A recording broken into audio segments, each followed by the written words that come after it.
Hi, this is Dr. Mercola, and most of you realize that exercise is without a question absolutely essential to integrate into your lifestyle if you have any hope or chance of ever being optimally healthy.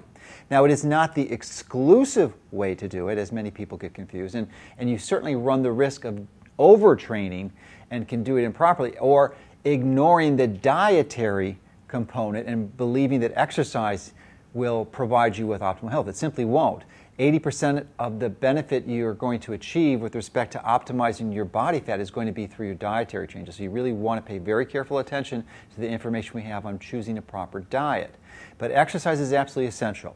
I've been doing it since 1968, which at this time is about 44 years. So I made a lot of mistakes in that time, and I'm hoping that you're willing to consider learning from my mistakes so that you don't have to make them. Probably the single most important mistake I made was focusing exclusively on cardio exercises or aerobics. And while that can be good, the problem is if you don't integrate other types of exercise into your program, it's going to potentially cause more harm than good. Certainly it's better than sitting on your couch all day long, but for the time, effort, and energy you're going to invest, you can receive far more benefits by just some minor tweaks. And I want to describe the process that the major mistake most people are making is they're doing this cardio. And in fact, it's not really a mystery. If you go into any gym or if you're in a hotel fitness center, if you travel around and fly around, you'll visit hotels and you go all across the country and you'll see that most people in any reasonably sized gym, about 75%, 3 out of 4 people are, for the most part, working exclusively on the cardio equipment and doing it in a typical aerobic fashion. Now, there's nothing necessarily wrong with cardio equipment, but the key is using it properly. And the way you use it properly is to use high-intensity workouts. Most of the new science and the research is confirming that you'll be able to achieve far more benefits than the typical low-intensity cardio workouts. And here is the key. You can achieve them in a fraction of the time. You see, many of us only have 30 minutes. And if you've only got this limited time frame, you can easily fit one of these high-intensity workouts into your time schedule. So the key is to go maximum intensity. And you can get an idea of what that looks like by watching my 2 videos below, in which I demonstrate peak fitness exercise on a recumbent bike and an elliptical. Now, you can do peak fitness exercise on virtually any piece of cardio equipment, including a treadmill, but I don't necessarily advocate or recommend using a treadmill because it can be dangerous because of the speeds involved and also the time it takes to get the equipment up to speed and then to decrease the speed. So you can do this pretty easily on a bike or an elliptical where you can reach maximum speed in a few seconds rather than a 10 or 15 seconds it takes to increase the elevation and the speed on a treadmill. So the key is that if you, and on a treadmill, if you're tired, especially at the end of the 30-second intense workout, there's just that the speed isn't going to decrease instantly when you need it, so there's a risk of getting injured. So I would stick with the recumbent bike or the elliptical.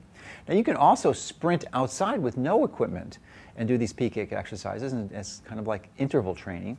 But I would strongly caution against doing that unless you're in really good shape and you have very flexible hamstrings, because there's a high likelihood that you will get injured. I certainly did. I had a hamstring injury, actually an adductor magnus injury, which pestered me for 3 years before I finally got it resolved.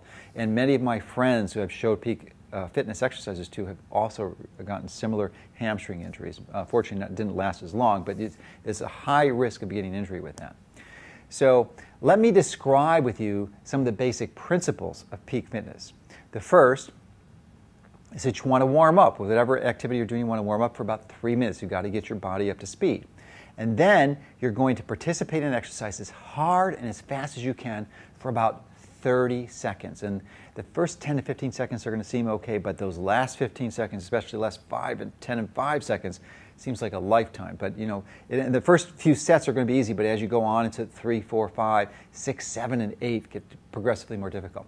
So after you finish that 30 seconds of high intensity workout, you're going to go for a 90 seconds of recovery. Either you're pedaling or doing elliptical at a much slower pace, and you're going to decrease the resistance. So you're going to repeat this cycle 7 additional times for a total of 8 times. And then you're going to, of course, recover. Typically, it's like 2.5 minutes, and that takes about 20 minutes. But sometimes you can recover for longer, and if I'm really pushing myself, I'll recover for 4, 5, 6 minutes until my heart rate goes down to about 120. I want to give my body enough time to recover from the pretty severe metabolic stress that it encounters in that. So again, you can get an idea of exactly how much intensity, how hard you have to push by looking at the videos below. And I would strongly suggest using a heart rate monitor. It is very difficult to measure your heart rate manually when you're exercising so hard. You want to get your heart rate up to your calculated maximum heart rate. And there's a lot of formulas to do it, but the simplest is to simply take your age and subtract it from 220. And like any exercise, however, you want to listen to your body. If this is the only exercise you are doing, you can probably get away with doing this 3 times a week and be fine. However, if you are doing strength training or some other type of aggressive exercise, it may be more difficult. This is what I noticed. And doing it 3 times a week is just going to not provide your body with enough recovery, which is a crucial part of anyone participating in aggressive exercise. You have to allow your body to recover, otherwise you're actually going to cause more harm than good. So typically what I've evolved to is doing about 2 strength training workouts a week where I really push myself very hard, very similar to a peak fitness, and then 1 day a week I'll do the peak fitness on an elliptical, and then I try to get in as many days of the week on the power plate to improve my flexibility and general range of motion. So again, you can avoid the mistakes that I made in my workout and hopefully learn from my errors and not have to repeat the same mistakes and injuries that one can do by doing it. And not really wasting a lot of time. It's really being inefficient. Now when you're going to do peak 8, or peak fitness exercises, it's 8 because that's what the system involves. But you really don't, if you're just starting out or you're new to exercise, you want to start slowly. So maybe if you just do 1. If you're a little more fit, you can do 2, 3, or even 4. But don't do 8 all at once unless you're in really good shape, because it really is a stress, and it may take you a few days, a few weeks, a few months to work up to the point where you're doing 8. But I would definitely be persistent, because this is a lifelong training. You're going to cause your body to go through profound metabolic shifts. You're going to get amazing results in a fraction of the time, but you're really going to be working it hard. So there's a significant amount of intensity, as you can see by watching my videos. You're really pushing it hard, but you want to balance that with your body giving enough recovery time. So if you're really straining, you just don't have enough energy to do it, then consider decreasing the time or the frequency that you're doing that. So now, with respect to the strength training that I mentioned, I believe that nearly everyone should do some strength training. By aggressively working your muscles to fatigue, you're stimulating the muscular adaptation that will improve the metabolic capability of your muscle and cause it to grow. And we all need strong muscles if we're going to continue our normal activities of daily living. There are many different ways you can go about lifting weights, and I will describe a version that seems to work well for many people. It's called by some people super slow, or different variations of it. Now you can use about 4 or 5, in the super slow process, you can use about 4 or 5 basic compound movements for your exercise set. And these exercises can be done using either free weights or a machine. The benefits of using a quality machine is that it will allow you to focus your mind on the effort as opposed to the movement. It requires a little skill set. So the super slow movement allows your muscle at the microscopic level to access the maximum number of cross bridges between the protein filaments that produce the movement in the muscle. You want to pick a weight, and this is the key, pick a weight that is light enough so you can do at least 8. If you can't lift it 8 times in the way I'm going to describe, it's too heavy. Back down, pick a lower weight. But you want to make sure it's heavy enough so that you can't do more than 12. If you can do 15 of those, it's too light. You have to need more weight. So it should be somewhere between 8 and 12.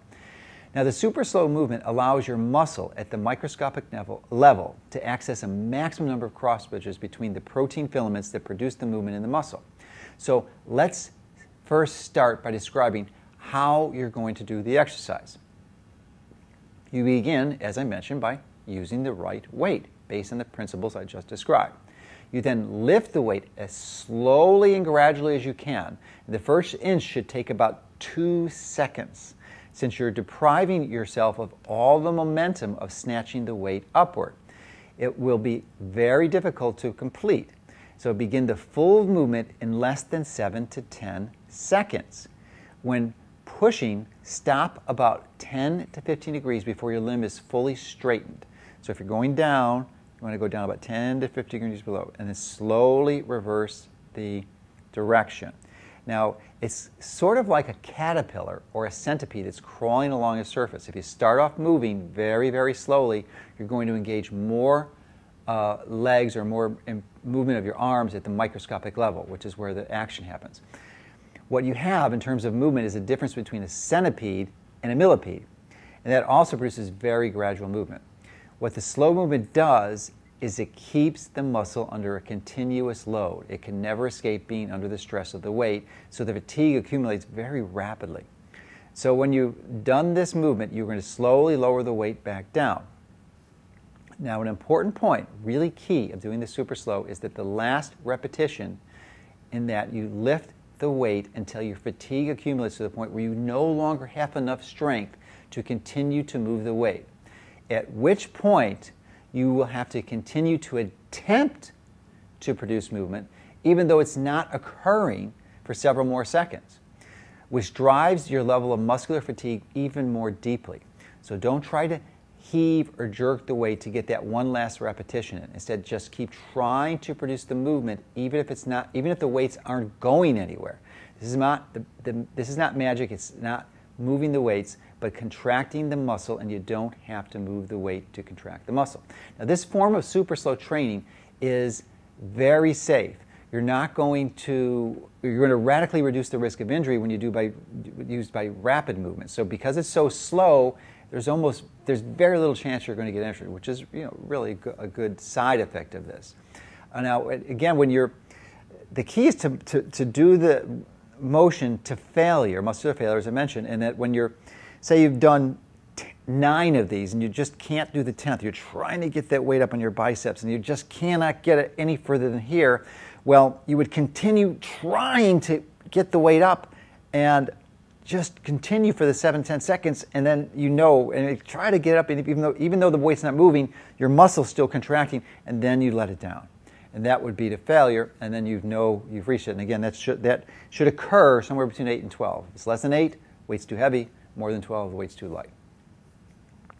So when you're doing this back and forth, though, you don't ever want to stop and rest the weight on the rack. You always want to keep it moving, so there's always this constant moving up and down. And because, as I said, you're moving so slow, you're going to almost eliminate the risk of injury.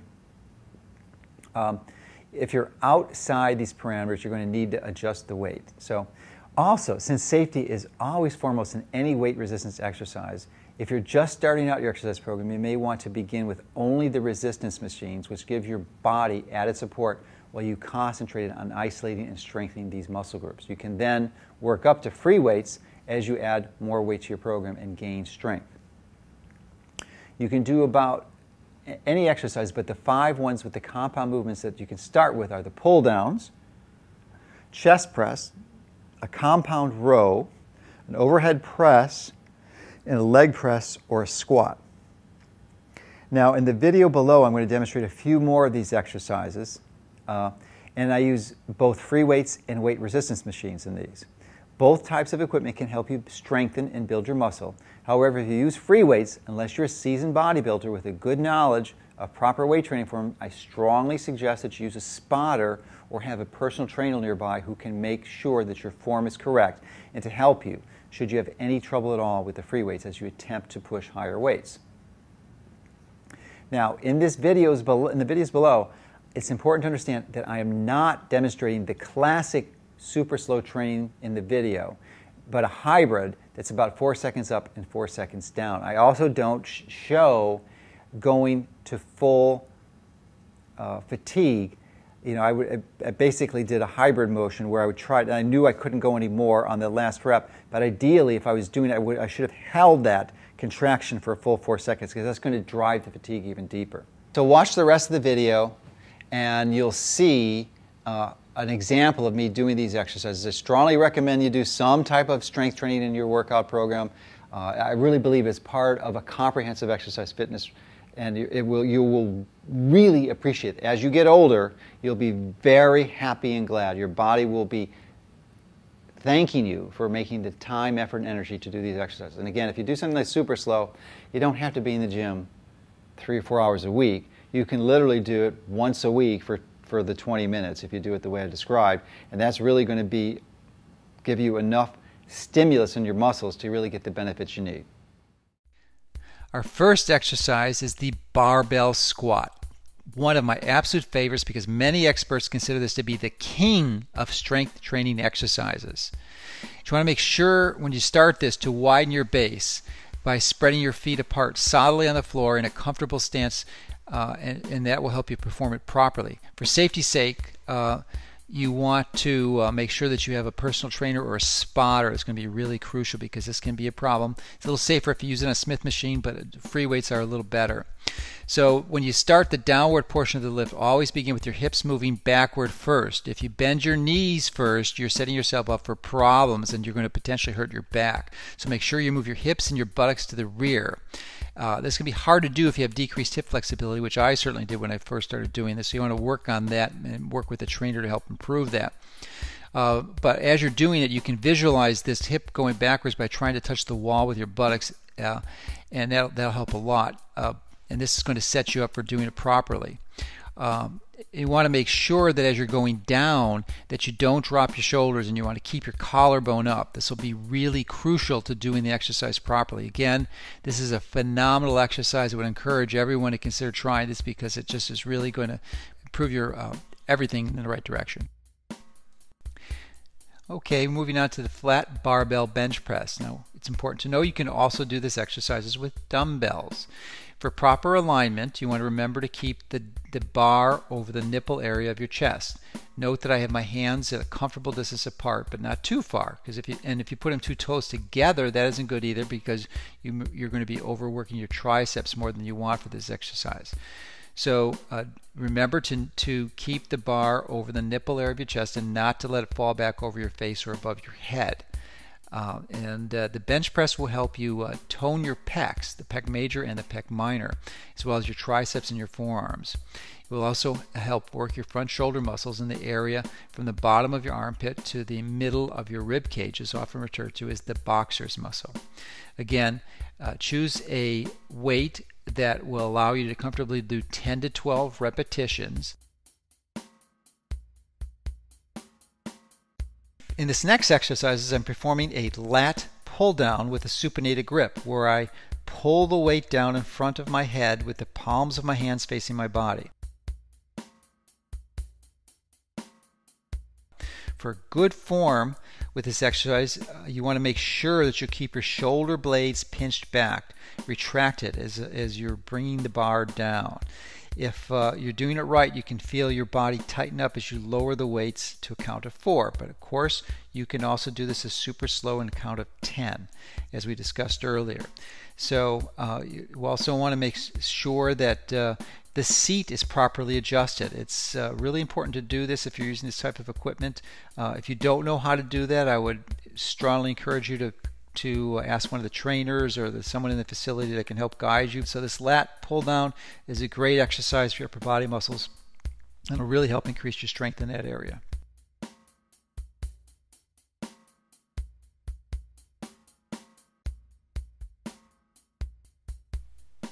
Next exercise, we have the barbell shoulder press, which accentuates the anterior deltoid, which is the muscle that strengthens your shoulders and helps shape your biceps and defines the area between your shoulder and your pectoral muscles. Now notice I struggle here a little initially and have a difficult time keeping the bar parallel to the floor, but that's what you want to do. I was a little tired with this exercise, but you want to keep it parallel and keep the 4-second count, or do the 10-second with the super slow. But either way, you're going to want to push as hard as you can and push it to the maximum intensity, because that's going to produce the results that you want to achieve.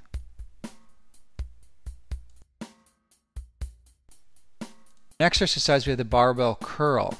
And it's important to bend your knees a little bit and tighten your abdominals. You want to have a strong core when you're doing this and have great posture. Retract your shoulder blades, pinch them back, and if you notice, you can almost draw a straight line down the right side of my body. And that's what you need to strive for.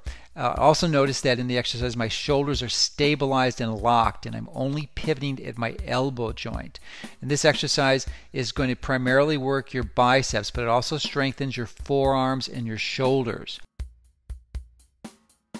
Now, did you see my biceps flexing as I go through this exercise? That's what you're looking for. You're going to put enormous signals to your biceps to strengthen and become stronger. And you really, this exercise is also another opportunity to see how hard you're pushing. You really have got to push to your max. You want to go as hard as you can. You want to go to failure. You want to make sure that you're completing this to maximum exhaustion. Next exercise, we have the triceps pull down. And again, posture is going to be important here, and I don't really give a good example as my neck is going too far down, and later on I'll move it up a little bit to correct for that. But you want to get the posture correctly. You want to really kind of mostly keep your arms locked and pivot at the elbow so that you can isolate the triceps muscle and exercise that maximally. Again, 4 seconds up, 4 seconds down, unless you're doing super slow, and you can put that to 10 seconds, but you really want to push the muscle to fatigue and really go to failure where you really can't do that last one. Again, if it's you can't do 8, then the weight was too hard. If you can do more than 12, then you got to really increase the weight the next time around.